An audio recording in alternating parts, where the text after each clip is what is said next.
मैं दिनेश कुमार। आज मैं बाराबंकी जनपद के मुख्यालय गन्ना दफ्तर में मौजूद हूँ, जहाँ पर जो है बाराबंकी जनपद भर के फरियादी जिलाधिकारी महोदय और पुलिस अधीक्षक महोदय को अपनी समस्याओं की फरियाद लेकर के आते हैं, और यदि समस्या का समाधान नहीं होता तो यहाँ पर जो है धरना प्रदर्शन भी करते हैं। जैसा कि आप सब लोगों को विदित है कि इस वक्त शीतलहरी चल रही, ठंड का बहुत बड़ा प्रकोप है, उसके बावजूद भी यहाँ पर जो फरियादी आते हैं और अपनी समस्या का समाधान के लिए फरियाद करते हैं। तो आज ये भारतीय किसान यूनियन धर्मेंद्र गुट के कुछ पदाधिकारी हैं और कुछ समस्याएं हैं, ये भी आए हैं। और एक बहुत बड़ी बात यह है कि यहाँ पर करीब करीब डेढ़ साल से जो है धरने पर बैठे, लेकिन उनकी ही समस्या का समाधान नहीं हो रहा है। हम दिखाना चाहता हूँ कि ये पीड़ित लोग बैठे हुए हैं 5/8/2022 से 5/8/2022 यानी कि जो है डेढ़ साल का समय हो गया है, लेकिन अभी 18 महीने ज़्यादा धरने बैठे हैं, लेकिन अभी समस्या का समाधान नहीं हुआ है।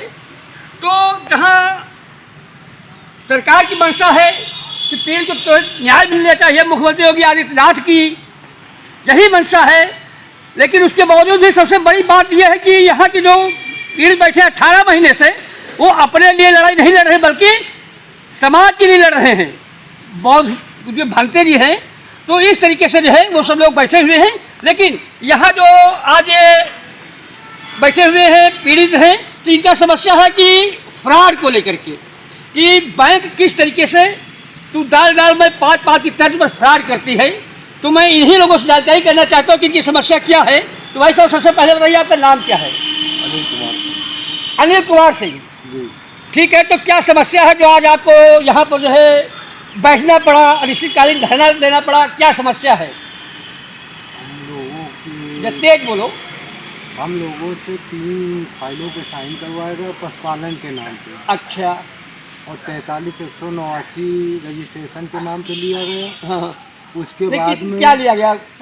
पैसे लिए कितने पैसे लिए गए? रजिस्ट्रेशन के नाम पे कितने पैसे लिए गए? 43,189 रुपये। अच्छा, पशुपालन का जो है, पशुपालन के लिए कुछ अनुदान देने के लिए कुछ के लिए 43,500 रुपये रजिस्ट्रेशन के लिए लिया गया। अच्छा, उसके बाद क्या हुआ?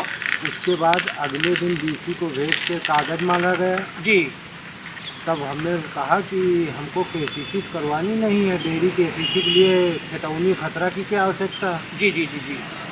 तो उन्होंने बैंक मैनेजर से बात करवाई हमारी। हाँ। हमने उनको मना कर दिया, कहा कि हम लोग कुछ दिन में पिताजी की केसीसी जो है अच्छा लोन नहीं लेंगे। जैसे आपको डेयरी केसीसी नहीं करनी है तो आप लोन मत करिए, हम केसीसी भी नहीं करवाएंगे जी। तो बोले आज के आज जमा करो, वरना हम ना हमको फ़ोटो, ना आधार कार्ड, ना खतौनी खतरा किसी की आवश्यकता नहीं जी, हम अपने आप लोन कर देंगे। अच्छा, ये बोला। ठीक है। तो इनका कहना है कि बस 2 लोगों के नाम केसीसी। अच्छा, जो आपके पिताजी के नाम क्या पहले की केसीसी थी? हाँ, पुरानी केसीसी थी पिताजी के नाम। हाँ। तो आपके भाई हो? हम 2 भाई, एक माता जी, 3 लोगों के नाम जमीन गई। अच्छा। और 2 लोगों के नाम केसीसी बना के मैंने साहब मनमानी ढंग से जमा कर दिए पिताजी की केसीसी में।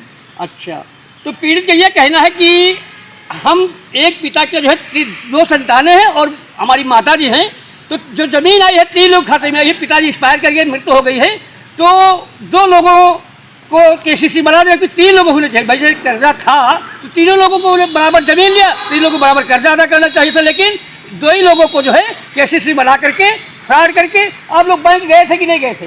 बैंक नहीं गए थे। ये लोग बैंक भी नहीं गए, लेकिन मैनेजर मनमानी करके जो है इन लोगों के नाम केसीसी बना दिया, पहला पुराना पिताजी का कर्जा अदा कर दिया, बाकी जो है ये फ्रॉड किया है। क्योंकि जब बैंक तक कोई आदमी गया नहीं, उसके बाद कैसे केसीसी जारी हो गई। यहाँ तक कि देखने में आया है कि केसीसी बनवाने के लिए पीड़ित किसान एरिया रगड़ देते हैं, चप्पलें घिस जाती हैं, लेकिन केसीसी नहीं बन पाती है। और ये लोग बैंक गए भी नहीं, लेकिन उसके बावजूद भी केसीसी बन गया। एक सबसे बड़ी गलती की बात ये बैंक लोग करते हैं कि 3 लोगों को बनाना चाहिए था, 3 लोगों को कर्जा था, लेकिन 2 ही लोगों को किया, एक को नजरअंदाज कर दिया। इस तरीके से हमारे साथ भाई साहब मौजूद है, मैं इनसे भी जानकारी चाहता हूँ कि क्या समस्याएं इनकी हैं। आप बताइए, आपकी क्या समस्या है? ये जो आप लोग बैठे हो सभी लोगों के साथ में, ये हम लोगों हमारी जनहित की समस्या है। मैं भारतीय किसान यूनियन धर्मेंद्र गुट का जिला अध्यक्ष हूँ, क्योंकि ये सब हमारे कार्यकर्ता हैं जी।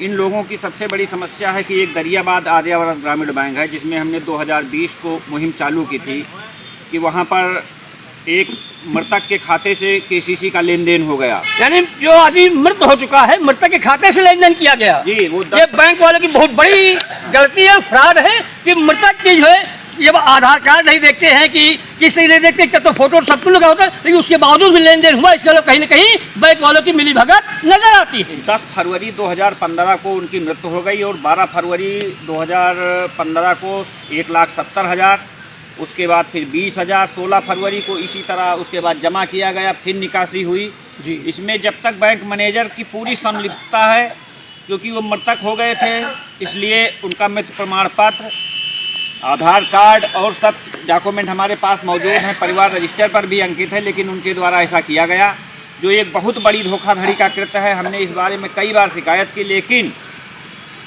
यहाँ से जो क्षेत्रीय कार्यालय से यहाँ से लिख कर के दिया जाता है कि उसमें मृतक के ही हस्ताक्षर पाए गए, तो सबसे बड़ी बात है या तो बैंक कर्मचारियों द्वारा उनके जीवित काल में ही वाउचर पर हस्ताक्षर बना के रख लिया गया होगा जी, या तो भूत प्रेत बनकर राम लखन पुत्र धनपाल बैंक आए होंगे और पैसा निकाला होगा, और या तो बैंक कर्मचारी खुद बैंक लेकर के ऊपर प्रभु के यहाँ उनके दस्तखत करवाने गए होंगे।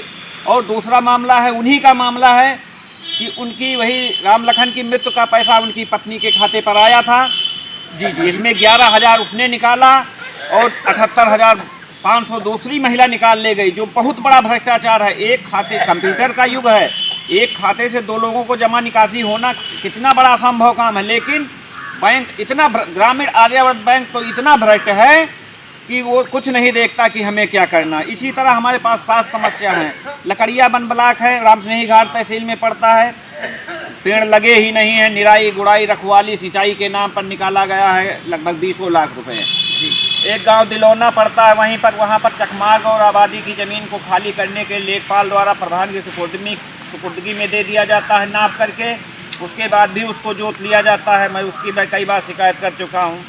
तो इस तरीके से इनकी तमाम समस्याएं हैं, लेकिन ये जो मुख्यमंत्री योगी आदित्यनाथ कहते हैं जीरो टॉलरेंस काम होता है, लेकिन उन्हीं की सरकार में ये जो काम होते हैं कि भ्रष्टाचार कम नहीं हो रहा। आप देखना यही है कि खबर को संज्ञान में लेकर ये धरना कर रहे हैं। कोई सक्षम अधिकारी आपके पास आया कि नहीं आया? अभी कोई नहीं आया है। लाइव से आए थे, हमने 1 तारीख को ज्ञापन दिया था जी, लेकिन कोई इतने दिन में पत्र तो गया है, जानकारी में आया, पत्र गया, लेकिन कोई निस्तारण नहीं करता है। पता नहीं क्या हो गया इस योगी सरकार में, कोई सुनने वाला नहीं है। या तो योगी सरकार की जो ये मंशा है कि हाँ जीरो टॉलरेंस पर काम कर रहे हैं, या उनका दिखावा है, केवल कागजों पर दिखाया जाता है। अगर यही ज़माना था, एक मायावती की सरकार हुआ करती थी कि अधिकारियों को एक बार अगर सूचना मिल जाए तो उल्टे पैर दौड़ करके जनता के पास जाते थे, लेकिन इस सरकार में कोई सुनने वाला नहीं, चाहे कोई मर जाए, ठंड से मर जाए। और सबसे बड़ी समस्या, यहाँ कल से धरना दे रहे हैं, एक लकड़ी की भी व्यवस्था नहीं करवाई गई प्रशासन द्वारा। तो ठीक है, जो 1.5 साल से रहे उनकी भी समस्या को हम देखते हैं कि जो कई बार इनकी खबर भी प्रेस से कई अखबारों में छपी है, हमें से लगे है। जब जिलाधिकारी महोदय प्रेस वार्ता किया तो उन्होंने कहा था कि हम इस मामले को देख लेंगे। तो दादाजी आप बताइए, आप यहाँ कितने दिनों से बैठे हैं? हमें 17 महीना हो रहा है जी। हमारा नाम है भंते महेंद्र बोधी, ग्राम पपेहरा, आनंद बुद्ध विहार, अम्बेडकर पार्क, तहसील फतेहपुर, जिला बाराबंकी का निवासी हूँ। जो आप लड़ाई लड़ रहे हैं, यहाँ पर बैठे हैं, करीब 17 महीने से ज़्यादा का समय हो गया है, ठीक है। तो आप लड़ाई लड़ रहे हैं कि हाँ जो हमारे गांव में बंजर पड़ती खलिहान जो सरकारी ज़मीन है उसको खाली कराया जाए। तो अभी तक कुछ खाली हुई कि नहीं खाली हुई है? केवल मतलब जो है 52 बीघा जमीन खाली हुई है, तालाब, एक तालाब खाली हुआ है 52 बीघे का। 52 बीघे एक तालाब तो खाली हो, बाकी अभी खलिहान पड़ा है। और मतलब जो है अभी मतलब जो है स्कूल का ज़मीन 2 बीघा स्कूल की ज़मीन और खलिहान का ज़मीन, चमड़ा छीलन ज़मीन जी। इस तरीके से समस्या, जहाँ मुख्यमंत्री योगी आदित्यनाथ की दावा है कि हम जीरो टॉलरेंस करते हैं, और जो है सरकारी ज़मीनों पर जो सरकार प्रशासन सरकारी ज़मीनों को नहीं खाली करा पा रहा, तो किसानों की ज़मीन पर जो अवैध अतिक्रमणकारी उससे कब निजात दिलाएंगे, देखने वाली बात है। लेकिन हाँ, उनके दावे कहीं न कहीं जो है ज़मीनी धरातल पर फेल हैं। अब देखना यही है कि खबर को संज्ञान में लेकर शासन प्रशासन इस पर क्या त्वरित कार्रवाई करता है। जिलाधिकारी महोदय ने भी आश्वासन दिया था कि हम इस मामले को देखेंगे, लेकिन अभी तक कोई कार्रवाई नहीं हुई। अब देखने वाली बात है कि इस पर जो है कब क्या कार्रवाई होती है। नमस्कार, मैं दिनेश कुमार कैरा पर शर्मा के साथ।